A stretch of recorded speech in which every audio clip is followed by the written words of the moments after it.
Qual deve ser o foco da nossa oração? Qual deve ser o conteúdo da nossa oração?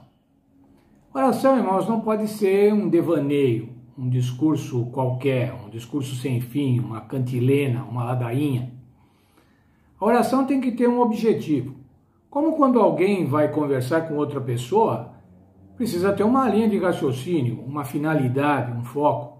Ninguém chega para conversar com o outro e fica jogando palavras sem sentido, ou sem articulação de discurso, sem articulação de pensamento. A oração tem que ter um conteúdo, tem que ter um foco, ela tem que ter um objetivo, ela tem que ser específica. Às vezes nós falamos na oração, perdoa os nossos pecados. Que pecados? E não cuidamos de especificar, olha, Senhor, perdoa-me porque eu sou orgulhoso, perdoa-me porque eu sou desonesto, ou porque eu agi desta maneira.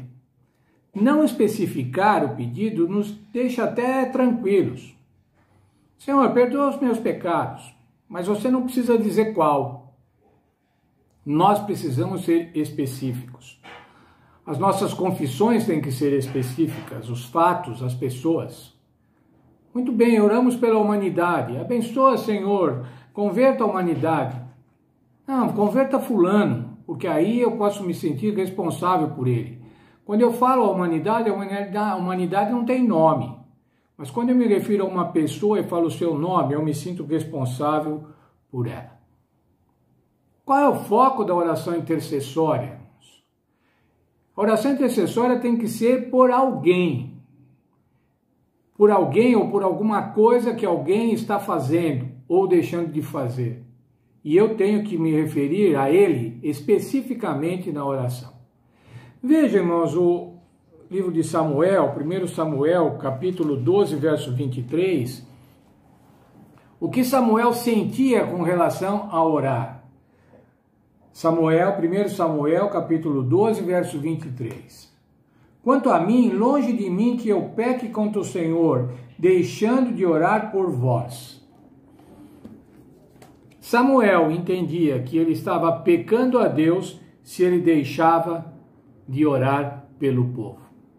Se ele deixava de orar pelo seu povo. Veja também o livro de Jó, irmãos, no capítulo 16, o verso 21, eu vou ler na versão da linguagem de hoje. Diz assim: assim como alguém defende o seu amigo, eu preciso de quem defenda o meu direito diante de Deus. Jó estava dizendo assim, eu preciso de alguém que interceda por mim. Eu preciso de alguém que diante de Deus vai me justificar diante de toda aquela situação que ele estava passando e ainda da acusação dos amigos.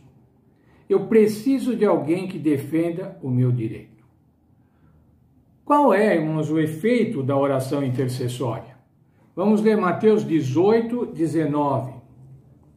Também eu vos digo, se dois de vós concordarem na terra acerca de qualquer coisa que pedirem, ser-lhe-ás concedida por meu Pai que está no céu.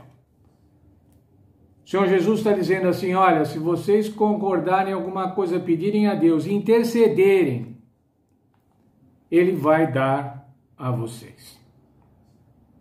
Vamos ler ainda 1 João, primeira carta de João, capítulo 5, versos 14 a 16.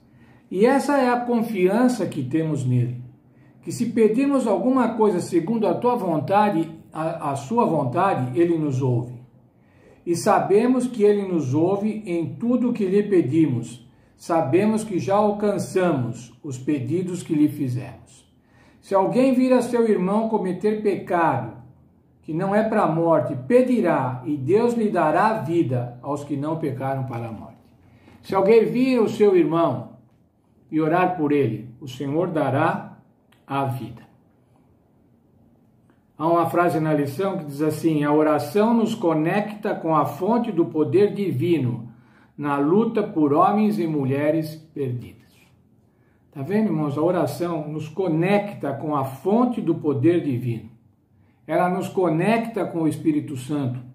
na luta por homens e mulheres. Quero ler, irmãos, para concluir o estudo de hoje, o texto na página 50 da nossa lição. Lá diz assim, é um texto da senhora White, em Testemunhos para a Igreja, volume 1, na página 346. Satanás não suporta que se apele para o seu poderoso rival, pois teme e treme diante da sua força e majestade. Ao som da fervorosa oração, todo o exército de Satanás treme. Já pensou, irmãos, que a sua oração, a sua fervorosa oração, pode fazer tremer o exército de Satanás? Vamos ler ainda a última frase aqui, que já li agora há pouco. A oração nos conecta com a fonte do poder divino na luta por homens e mulheres perdidas. Que Deus nos abençoe, que as nossas orações tenham um foco, que as nossas orações tenham uma finalidade, que elas tenham um raciocínio, que elas sejam racionais, que elas sejam específicas, não coisas gerais, irmãos, não rezas repetitivas, mas orações que se constituam num diálogo com Deus, para que Ele supra as nossas necessidades, para que Ele nos dê poder, para que Ele nos perdoa, para que Ele nos ajude a testemunhar da sua infinita bondade.